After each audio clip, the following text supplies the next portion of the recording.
बच्चों, मैं डॉक्टर शारदा कुमारी, महारानी महेश्वर लता, संस्कृत विद्यापीठ लोहना, मधुबनी से।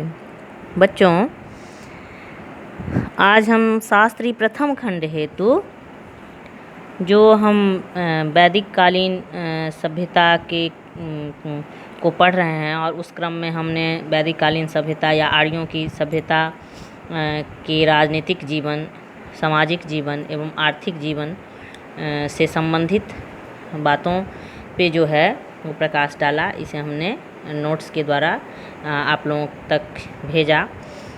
आज हम इस के धार्मिक जीवन ऋग्वेद और उत्तर वैदिक काल को मिला के जो आर्यों की सभ्यता है, तो आर्यकालीन धार्मिक स्थिति क्या थी, धार्मिक जीवन उनका कैसा था, इससे संबंधित बातों पे आज हम इस वीडियो में प्रकाश डालेंगे। बच्चों, ऋग्वैदिक लोगों ने प्राकृतिक शक्तियों का जो है वो मानवीकरण किया हुआ था और उस समय बहुदेववाद का प्रचलन था। ऋग्वैदिक आर्यों की देव मंडली जो है वो 3 भागों में विभाजित थी। पहला आकाश के देवता, जिसमें कि सूर्य, मित्र, पूषण, विष्णु, उषा, अश्विन, सवित्री, आदित्य इत्यादि ये आकाश के देवता माने जाते थे। एक द्यौष, अंतरिक्ष के देवता में इंद्र, मरुत, रुद्र, वायु, पर्जन्य, आप, मातरिश्वन, एकपाद, त्रिताप्य इत्यादि के नाम आते हैं। और पृथ्वी के देवता में अग्नि, सोम, पृथ्वी, बृहस्पति तथा सरस्वती इत्यादि। इस देव समूह में सर्वप्रधान देवता जो है वो कौन था, यह निर्धारित करना कठिन है। ऋग्वैदिक ऋषियों ने जिस समय जिस देवता की स्तुति की उसे ही सर्वोच्च मानकर उसमें संपूर्ण गुणों का जो है वो आरोपण कर दिया। और मैक्स मुलर जो है उन्होंने इस प्रवृत्ति को हीनोथिज्म कहा है। सूक्तों की संख्या की दृष्टि से यह मानना न्याय संगत होगा कि इनका सर्वप्रधान देवता जो है वो इंद्र था। क्योंकि हम देखते हैं कि ऋग्वेद में इंद्र का वर्णन सर्वाधिक प्रतापी देवता के रूप में किया गया है। ऋग्वेद के करीब 250 सूक्तों में इंद्र का जो है वो उल्लेख है, उनका वर्णन है। इन्हें आर्यों का युद्ध नेता, पुरंदर एवं वर्षा का देवता माना जाता था। ऋग्वेद में दूसरा महत्वपूर्ण देवता के रूप में अग्नि का स्थान था, जिसका काम था मनुष्य और देवता के मध्यस्थ की भूमिका निभाना।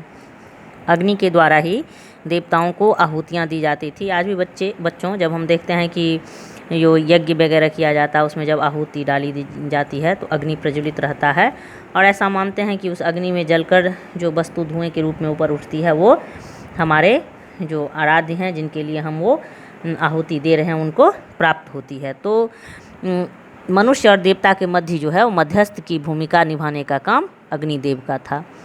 अग्नि के द्वारा ही देवताओं को आहुतियाँ दी जाती थी। ऋग्वेद में करीब 200 सूक्तों में अग्नि का जिक्र किया गया है।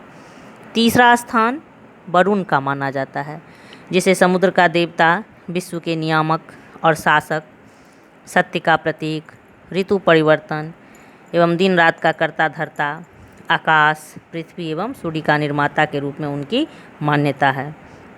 ईरान में इन्हें अहुरमज़दा तथा यूनान में ओरनोज के नाम से जाना जाता है। वरुण देव को द्यौ मतलब आकाश को ऋग्वैदिक कालीन देवों में सबसे प्राचीन माना जाता है।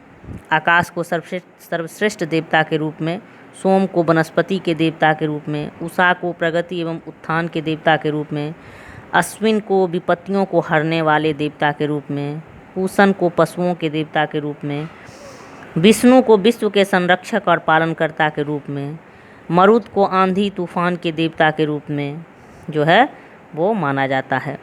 ऋग्वेद में उषा, अदिति, सूर्या जैसी देवियों का भी उल्लेख किया गया है। ऋग्वैदिक धर्म की प्रमुख विशेषता थी ऋत की संकल्पना में विश्वास। ऋत जो है वो एक प्रकार की नैतिक व्यवस्था थी, जिससे विश्व में सुव्यवस्था तथा प्रतिष्ठा स्थापित होती है। वरुण को ऋत का संरक्षक बताया गया है। ऋत का पालन जो है वो पुण्य था। उसके पालन न करने पर वरुण देवता द्वारा दंडित किए जाने का उल्लेख जो है वो मिलता है।